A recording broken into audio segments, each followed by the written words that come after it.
Now, the executive luxury sedan segment has been growing up tremendously in the Indian market, and that's because check out the timeline since 2018 when BMW had launched the brand new 6 Series Gran Turismo. Along with that, Lexus had also launched the ES300H, which was a hybrid sedan. Now, in 2019, at the end of the year, Audi had launched the brand new 8th generation A6. And in 2020, though we didn't see many launches, 2021 was the year of facelifts, where the Mercedes-Benz E-Class got its midlife makeover, the BMW 6 Series GT got a midlife makeover, and also the BMW 5 Series, which had gotten recently. Now, today I am going to compare the brand new BMW 6 Series GT and the Mercedes-Benz E-Class in the top of the line diesel trims with the 6-cylinder engines. Stay tuned.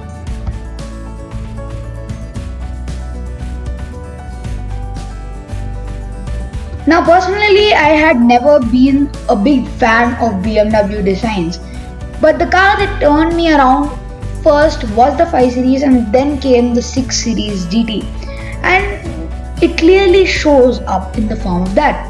Because on the brand new facelifted 6 Series GT, you can get those nice headlamps which are identical to the ones on the BMW 5 Series, and the chrome surround has still remained the same, and you also feel the fact that it's one story above compared to the BMW 5 Series.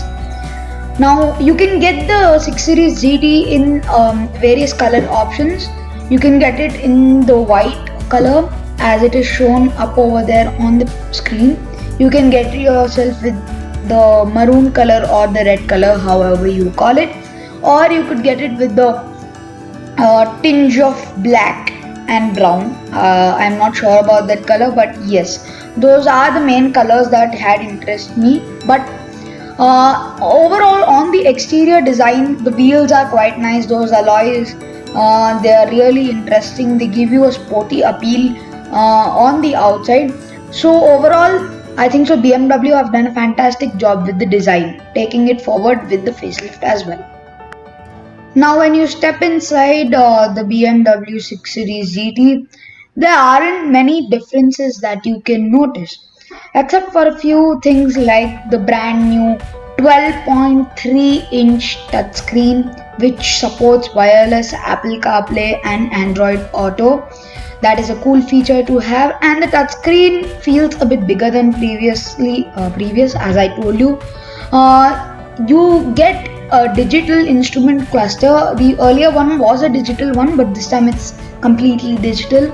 The steering has been replaced with the flat bottom M Sport steering wheel, which you can find on most of the BMWs. You also get paddle shifters to upshift and downshift the gears, which we will be talking about afterwards. But overall, the interior feels quite nice. What I particularly like about the interior is the wood surround on the dashboard. It feels like real wood and it's absolutely phenomenal. The gear lever feels nice like any other BMW. You also get the iDrive system, which is easy to use as in many other BMWs, and you also get the display key where you can park the vehicle with the key itself. Now, coming to the engine lineup of the BMW 6 Series GT, you can get yourself with the choice of 3 engines. One of them is my favorite. It is the 3-liter inline 6 or the straight 6 turbo diesel. You can get yourself with also a 2-liter turbo petrol, twin turbo petrol, or a 2-liter turbocharged diesel engine. Now, today we are going to focus on the 3-liter straight 6 or the inline 6 diesel engine. This makes 265 PS of power and 620 Newton meters of torque, coupled to an 8-speed ZF automatic gearbox or the torque converter automatic gearbox, which works really well on BMW vehicles. You can also upshift and downshift with the help of paddle shifters, as I told you previously. This engine works pretty well as and is a great engine.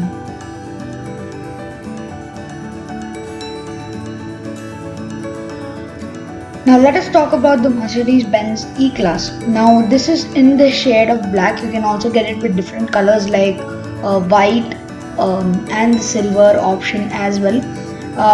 This comes with the 3-liter inline-6 diesel, as I had told you previously in the beginning of the video, but now we are just going to focus on the exterior design, and that hasn't never been a big plus point for Mercedes-Benz vehicles, but neither it has been a downside for them as well. So they have kept it in a way that it can be on the luxurious side as well as the sporty side, because the pre-facelifted E-Class was mainly focused on luxury, but this one has best of both worlds, and that can show up in the design of the car. The chrome surrounding has now decreased and you just get those small tiny bits of chrome over there. Now coming to the interior of the Mercedes-Benz E-Class, it feels quite premium. Now this also adds a tinge of sportiness to the interiors, where you can see those wood layouts being replaced by a different color, and the interior has now become beige instead of the black layout that the earlier car used to offer.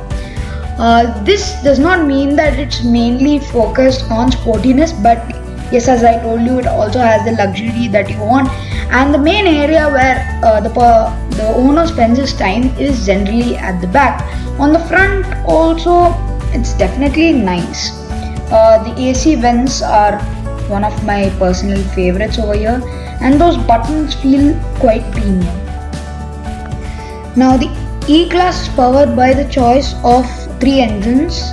You get a brand new 3-liter inline-6 diesel engine, or the straight-6 diesel engine, which replaces the older V6 unit that the earlier E-Class used to get. You also get the choices of a 2-liter turbocharged petrol, which has more power, and the tried and tested 2-liter turbo diesel, which is in the same state of tune as the pre-facelift model. But we are going to talk about the inline-6 diesel, which has now got a bump up in power, which means that you get similar amount of power compared to the locally assembled S-Class, which was recently launched about 2 days ago.